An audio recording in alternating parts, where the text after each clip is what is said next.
All right, welcome back to another video. This video is going to be on parallel lines and transversals. Under unit, you're going to write 8th 3.1 because this is unit 3.1 of the 8th grade book. I want to apologize for this spot here in the camera. Not sure what's going on with that. The tech department's looking into that, but for now we're just going to have to deal with that little gray spot. So our learning intentions is finding missing angle measures created by the intersection of lines. You will know that you're successful in that when you can identify congruent angles when a transversal intersects the parallel lines, and when you can find angle measures when a transversal intersects the parallel lines. So there's a couple pages to this one because there are a lot of different angles that we are going to be talking about. Okay, so our first one here is parallel lines. And parallel lines are two lines in the same plane that don't intersect. So I'll write don't here. And this is what it looks like. So you have this line P and this line Q. They do not intersect. They're not going to cross over to each other. And so this little arrow here inside of them is what indicates that those lines are parallel. So if you see this little arrow in between the two lines like that, then you'll know that those lines are parallel lines. Okay, so then you have a transversal. Now a transversal is a line that crosses two or more lines. So we have our parallel lines here, as you can see the arrows right here, which tells us that these are parallel, and this is our transversal line that's crossing in between our two parallel lines. Let's move on to the next one. We have corresponding angles. Corresponding angles are angles in the same position on opposite parallel lines when a transversal crosses. So here's our parallel lines. Here's our transversal. So our angles are in the same position but on opposite parallel lines. So like our red ones here, those are corresponding angles. They're the same in the same position but on different parallel lines, and they are congruent. Congruent means that they are equal. So whatever measure I find for this angle is going to be the same measure for this angle. Okay? Let's move to the back side. We're going to go through all of these different angle types, and then you'll have an opportunity to try some of them. Okay, so this next one is interior and exterior angles. So you can write the number 4 or the word 4. 4 interior angles are formed on the inside of the parallel lines, and 4 exterior angles are formed on the outside of the parallel lines. Okay, so we see here's our parallel lines. We know that because we see the arrow on both of them that tells us this is parallel. This is our transverse line. And then we're looking for 4 interior angles that are formed on the inside. So this 3, 4, 5, and 6, those are our interior angles. They're formed on the inside of the two parallel lines. And then our exterior angles are 1, 2, 7, and 8 because they are formed on the outside of our parallel lines. These would be the outsides, and this is the inside. Okay, let's look at the next one. Alternate interior angles. So angles that are inside the parallel lines but on opposite sides of the transversal. And these are also congruent. So again, here's our two parallel lines. We know that because of the arrows. Here's our transversal.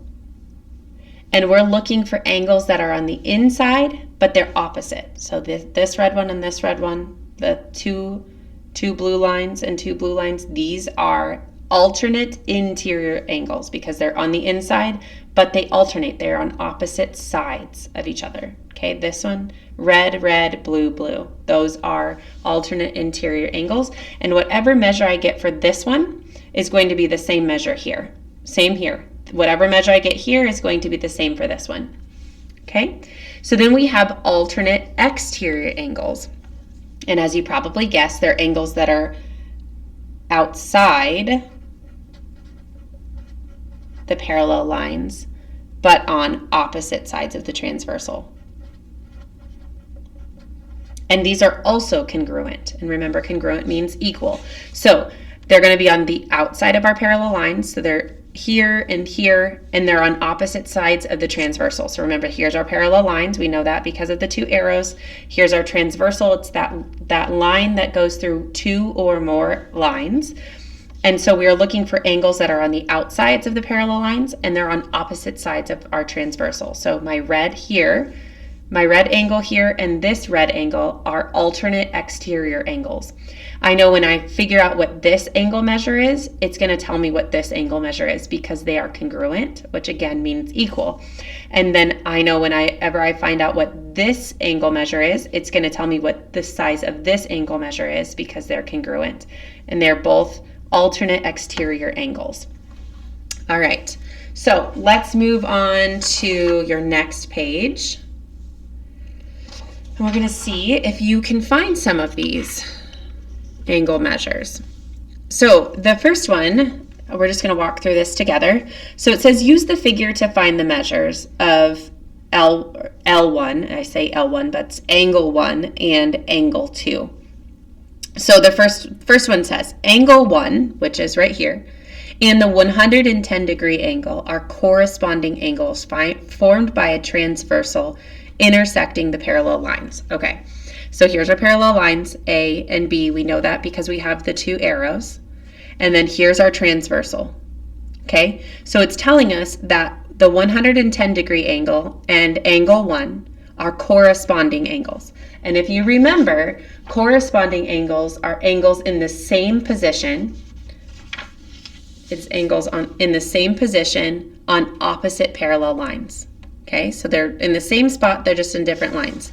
So here these are. They're in the same spot, just in different lines.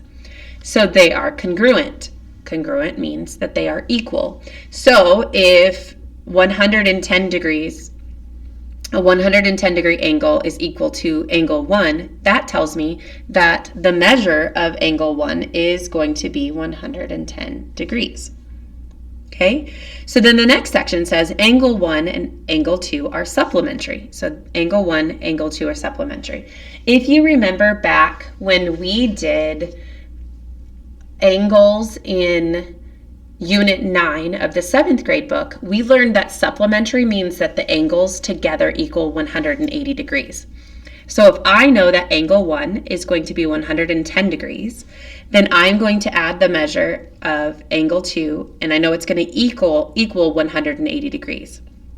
So I will then subtract 110 degrees from 180 degrees to see what's left so I can figure out what this angle measure is, right? Because if I say 110, I need to get up to 180 because they both equal 180. That would be 70 more degrees. So the measure of angle 2 is 70 degrees because we know that 110 plus 70 equals 180. So you're going to try this yourself, and you're going to use the figure to find the measures of the angles and explain your reasoning. So here's your figure. So here's our parallel lines, L and M. We know that they're parallel because we see the arrows in them. That's what indicates that they're parallel lines. This is our transversal, this line T. So it cuts in between our parallel lines. So we're looking for what is the angle measure of angle 1 and what is the measure of angle 2. So look at where 1 sits and where 63 degrees, the 63 degree angle sits. What do you know about these two angles? So how's this going to help you figure out what this is? And once you find 1, what do you know about 1 and 2 and the type of measure they make? And then that will help you figure out what 2 is. So go ahead and take a second, pause your video. I want you to answer these 2 questions first and then jump back in. Okay, so you should have paused your video. You should have the answers for 1 and 2. Now we're going to move on to using corresponding angles. All right, so what do we know here? Angle 1 and the 75 degree angle are vertical angles. They are congruent. Okay, so let's see. What do we know here? We know that A and B are parallel lines. How do I know? Because there are those are our arrows that indicate that those are parallel lines. And we know line T is the transversal because it's cutting between our two parallel lines. Okay, so now we have all of these different angles. We have our interior angles and we have our exterior angles. Okay, so let's see. Let's go back here again. So angle 1 and the 75-degree angle are vertical angles. Okay, vertical means that they are just straight across from each other, right? In a vertical pattern. So here's 75, here's angle 1. They are congruent. Great. Congruent tells me that they are equal. So the measure of angle 1, if they're equal, that means the measure of angle 1 is going to be 75 degrees. Great. Let's move on. Angle 2 and angle 3. The 75-degree angle is supplementary to both angle 2 and angle 3. And we just talked about it up here when we were finding the angle measures. A reminder that supplementary means that the two angles are going to be 180 degrees together. Okay, so if this angle 75 is supplementary to 3, and it is also supplementary to 2, that's going to tell me that 2 and 75 degrees are going to create 180 degrees, and angle 3 and 75-degree angle are going to create 180 degrees. So I'm going to take 75 degrees plus angle 2. It equals 180 degrees. Angle 2 plus so angle 2 will equal 105 degrees. So the measures of angle 2 and angle 3 are 105 degrees.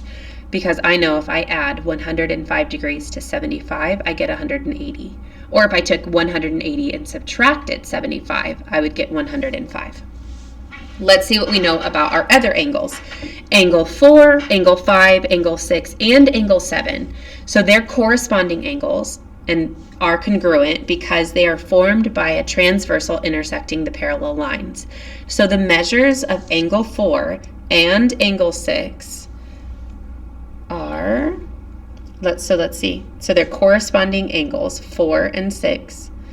And then these ones are 5 and 7 are corresponding. So the angle measures of these are going to be 75 degrees because 1 and 75 degrees and 4 and 6 are the same, right? Because they're just on opposite parallel lines. But whatever's happening here is going to be happening here the same because they're parallel lines. So angle 4 and angle 6 are 75 degrees, and the measures of angle 5 and angle 7 will be 105 degrees. So you're going to try it. You're going to use this figure to find the measures of the numbered angles. So here's our parallel lines, L and M. We know that because of the arrows right here. Here's our transversal line T. And then you're going to find the measures of the numbered angles. So 59-degree angle is what's given. You're going to find all of the other ones, 1, 2, 3, 4, 5, 6, and 7. So find all of the angle measures for 1 through 7. Go ahead and make sure you do that first before you move on to this back page. Now, this part won't take you very long, but we'll walk through it really quick. Identifying angle relationships. So in the photo, it shows a portion of an airport. Describe the relationship between each pair of angles. So I'm not asking you what is happening to these angles. I do want to know what's happening, but I don't need to know the degree. Okay, so angle 3 and angle 6. So here's angle 3 and here's angle 6. So they're alternate exterior angles formed by the transversal intersecting the parallel lines, because here's our parallel lines, A and B. We know that because of the arrows. Here's our transversal. So it's created, when we say formed by, it was created because this line went through the parallel lines. So L3, angle 3, is going to be, because what do we know about alternate exterior angles? If you go back and look at the second page, we know that they are congruent, so they are equal. So that's angle 3 is congruent to angle 6. Okay, so your next one is angle 2 and angle 7. Angle 2 and angle 7 are alternate interior angles formed by a transversal intersecting parallel lines. So what do we know about alternate interior angles? First, let's look. Angle 2 is here. and angle 7 is here. They're alternate interior angles. If I go back and look, I know that they are they're angles that are on the inside of the parallel lines, but opposite side of the transversal, which is correct. Inside the parallel lines, but opposite this transversal, and they are congruent. So angle 2 is congruent to angle 7. Okay, that's all you need to tell me for that. Now, in the example, the measure of angle 4 is 84 degrees. So we're saying here, this is 84 degrees. Find the measure of the angles in this and explain your reasoning. So I want you, if you know that this is 84 degrees, I want you to tell me what is angle 3, what is angle 5, and what is angle 6. And you're going to tell me why you chose that. So that means you can tell me they are alternate interior angles, they're alternate exterior angles, they're corresponding angles, whatever you need to tell me to explain how you got the measure of that angle and why you chose that. Then you're going to have a little self-assessment checklist here at the bottom. This is going to go over the things that you should be able to do after this lesson. So I want you to check each box if you feel confident in that skill. Okay, so you're going to read through this. If you feel confident in being able to do these things, go ahead and check that box when you finish. All right, talk to you later.